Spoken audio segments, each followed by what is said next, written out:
Dear student, कल की video जहाँ से छोड़ी थी अब उससे आगे का देखो। ताप मापक पैमाने यानी ताप को मापने के लिए 3 पैमानों का प्रयोग किया जाता है। Number 1 degree Celsius, number 2 degree Fahrenheit, number 3 kelvin. तो पहला डिग्री सेल्सियस तथा केल्विन में संबंध देखो। तो kelvin is equal two degree Celsius plus 273। अगर यानी जब भी हम केल्विन में चेंज करते हैं डिग्री सेल्सियस से, तो जो डिग्री सेल्सियस में वैल्यू होता है उसमें 273 ऐड कर देते हैं।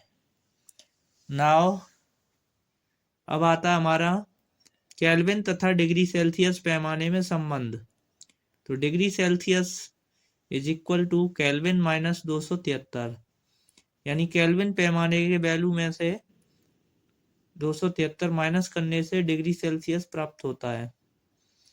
अब डिग्री फ़ारेनहाइट तथा डिग्री सेल्सियस में संबंध।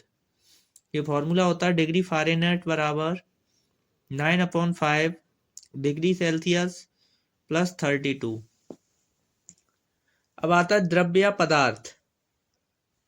वे सभी वस्तुएं जिनमें स्थान घेरने का गुण पाया जाता है तथा द्रव्यमान होता है द्रव्य या पदार्थ कहलाते हैं। एग्जाम्पल ईंट, पत्थर, लकड़ी, धातु की बनी हुई छड़ें। ऐसे ही नोट है हमारा, प्रकाश द्रव्य नहीं होता क्योंकि प्रकाश न तो स्थान घेरता है ना ही उसमें द्रव्यमान होता है। नेक्स्ट है हमारा द्रव्य की अवस्थाएं। द्रव्य की अवस्थाएं। द्रव्य की 3 अवस्थाएं होती हैं। नंबर 1 ठोस अवस्था, नंबर 2 द्रव अवस्था, नंबर 3 गैस अवस्था। तो सबसे पहले हम ठोस अवस्था यानी सॉलिड स्टेट की बात करते हैं। पदार्थ की वो अवस्था जिसमें वस्तु का आकार तथा आयतन दोनों निश्चित होते हैं, जैसे कुर्सी, मेज, किताब, डस्टर आदि। नंबर 2 गैस अवस्था। पदार्थ की अवस्था जिसमें वस्तु का आयतन तथा आकार दोनों अनिश्चित होते हैं। पदार्थ की अवस्था जिसमें वस्तु का आयतन तथा आकार दोनों अनिश्चित होते हैं, गैस अवस्था कहलाती है। एग्जाम्पल है हमारा हाइड्रोजन, ऑक्सीजन, नाइट्रोजन आदि। अब द्रव्य या पदार्थ का वर्गीकरण। पदार्थ को 2 प्रकार से वर्गीकृत किया जा सकता है। नंबर 1 शुद्ध पदार्थ, नंबर 2 अशुद्ध पदार्थ। सबसे पहले आता है शुद्ध पदार्थ। वे पदार्थ जिनका रासायनिक संगठन एक समान होता है अर्थात निश्चित होता है, शुद्ध पदार्थ कहलाते हैं।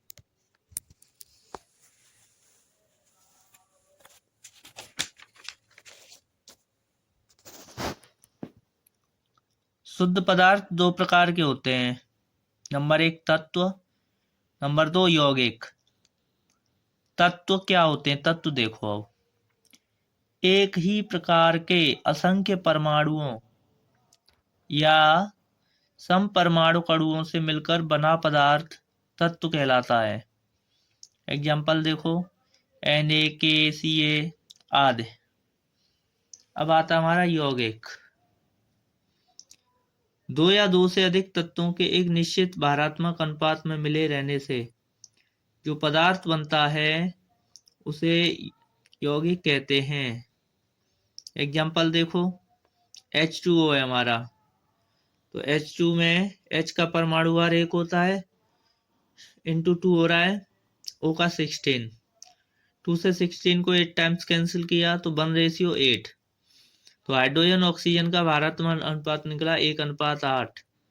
यानी जल को कहीं से भी प्राप्त करें तो उसमें हाइड्रोजन और ऑक्सीजन का जो अनुपात रहता है वो 1:8 रहता है।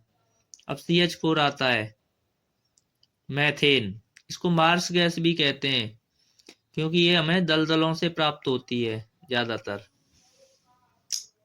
ऐसे ही D2 है हमारा, भारी हाइड्रोजन होता है ये, इसका परमाणु भार 2 होता है, 2 2 या 4 रेशियो 16। 4 से 16 4 टाइम्स कैंसिल हो जाएगा, 1:4। अब इधर ये हाइड्रोजन लिखा हुआ है, हाइड्रोजन का सिंबल 1H1, ये भारी हाइड्रोजन है 1H2, ये अति भारी हाइड्रोजन है यानी ट्राइटियम बोलते हैं इसको 1H3। अब अशुद्ध पदार्थ पे आते हैं। दो या दो से अधिक पदार्थों को किसी भी अनुपात में मिलाने से बना पदार्थ अशुद्ध पदार्थ कहलाता है। अशुद्ध पदार्थ में मिश्रण आता है। मिश्रण की परिभाषा देखो, दो या दो से अधिक पदार्थों को एक अनिश्चित अनुपात में मिलाने से बना पदार्थ मिश्रण कहलाता है। ठीक है, थैंक यू।